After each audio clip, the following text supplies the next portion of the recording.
Hey everyone, good morning. It's November 23rd, 2010. I saw Deathly Hallows, and I hope you guys have too. Deathly Hallows Part 1. I would love to know what you think about it. I enjoyed it for what it was. I think I've gotten to the point where I'm okay with the movies and as unrelated to the books. But I would like to know what you guys think, so I'd love for you to leave comments or video responses and talk about Deathly Hallows. There were a few things I really liked and a few things that I was like, huh? I love Hermione's first scene. And that's all I'll say about that if you haven't seen the movie yet. There were a couple of character introductions that I thought were a bit weird. But other than that, I did okay. I felt okay about it and I enjoyed it. I don't think it was slow. I've heard some people say it was slow, but I think there's like an emotional journey that happens in that part of Deathly Hallows, and that's what I enjoyed about it. So anyway, Deathly Hallows, you guys let me know what you think. So next, I got some really great mail recently. I got a fantastic letter, which I put over here somewhere, from Toad Mama.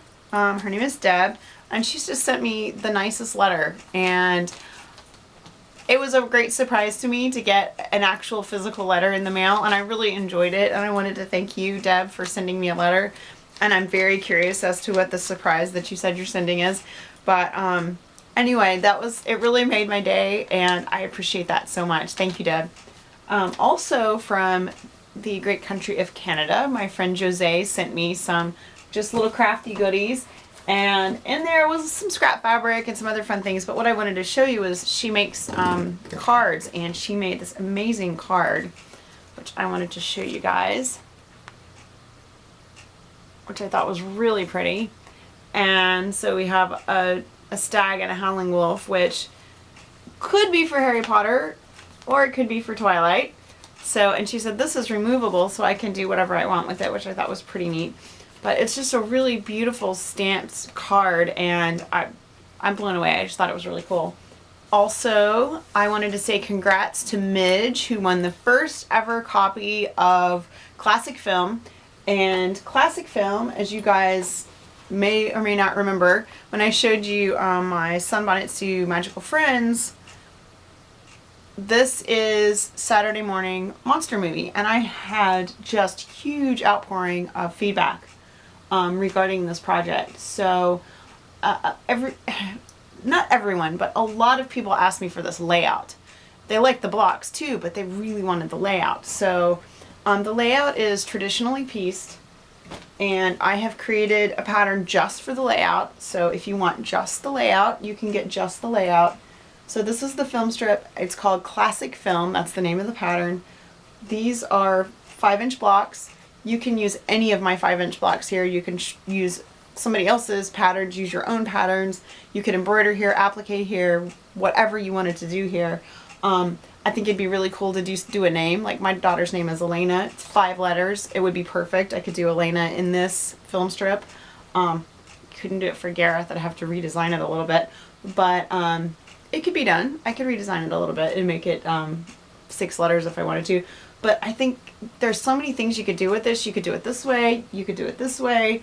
Lil Jab suggested doing the Hogwarts houses on either side of the Hogwarts crest, which I think would be really cool. So lots of things in that is in my shop right now. Midge won the very first pattern from my, I had a drawing on Facebook. So if you guys watch my Facebook every once in a while, I do free drawings and things like that. So keep an eye on that, and I will put a link to that so you know where to look for the free drawings. Also, I have 2 things that are kind of related. One is the Project of Doom for Harry Potter paper piecing for 2011, and the other is Electric Quilt 7. I have procured a copy of EQ7. I had an opportunity to buy it last week, and I did. I bought it last week. I've been playing with it. I did the layout for Classic Film from my original picture in EQ7, and that was really helpful to have that layout and be able to get the measurements and everything. And then I tested it to make sure that this was my test pattern, to make sure that the measurements that I got in the software were actually the right measurements, and then it matched. And as you can see, it is actually the same exact size as the original. It's the same width and everything. But anyway, so Electric Quilt 7. The vote is still out for me on foundation patterns. For the paper piece patterns, I haven't figured out quite how to export a pattern and keep the numbering and the seam allowance. If I can figure out how to do that, I will probably use it all the time. But as it stands right now, I still like my photoshopped patterns better because I have a lot more control. I have designed several foundation patterns that I really, really like in EQ7, but like I said, I cannot figure out how to share them from there. I can share them without numbers. I can share them without color. I can share them without seam allowance, but those are not things I want to do. So, and if I have to draw them there and then export them to Photoshop to do the colors, the numbers, and the seam allowance, it completely defeats the purpose because drawing the pattern has never been a problem for me. The other things are not a problem. I was just looking for a way to expedite it a little bit, make it go a little faster, just make it a simpler process. So I'm still playing with it. If you know anything about EQ7 and you have an awesome hint, or you can point me in the direction I need to go for those things. I've been through the help files, I've read the book, and I still haven't figured out how to do it. So if there's a way to do it and you know, send me an email because I would love to know.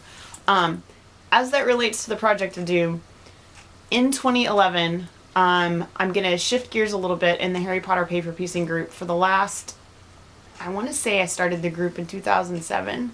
So for the last 3 years, it's been primarily individual block patterns. So, and Tacket's here to say hi. So next year, instead of doing just block patterns, the block patterns that I will be posting will be working towards an entire quilt. I'm gonna post an entire project. It's gonna be a block of the week, I think, is how I'm gonna do it. Because there are gonna be 30 blocks plus a quilt layout that will be included. And I am using EQ7 to help with the process of the layout. I'm very excited about this quilt. I've made a lot of progress on the design, and I'm going to do it as a little bit of a mystery. I will probably tell you what it is when we start, but you won't get to see a picture of the finished quilt until it's done. So you'll have an idea what's coming, but I do want it to be a surprise. Just to give you an idea though, I showed the in progress layout model to my husband last night, and he saw it, and the first thing he said was, "I want that quilt." So I'm pretty excited about it. I think it's going to be really cool. It's going to incorporate a lot of the designs that I've already created over the years, but it's going to make them into a very whimsical, different kind of setting, and I really hope you guys like it. It's based on another piece of work that I did that has nothing to do with quilts. I'm stoked about it, and that's all I'm going to tease you about today. Don't forget that we're doing a challenge for Talk to Me Tuesday. The challenge yourself for a UFO, to have a UFO done by January 3rd, I think. I talked about it last week, so I'll post last week's video so you can go straight to that and hear all about that challenge.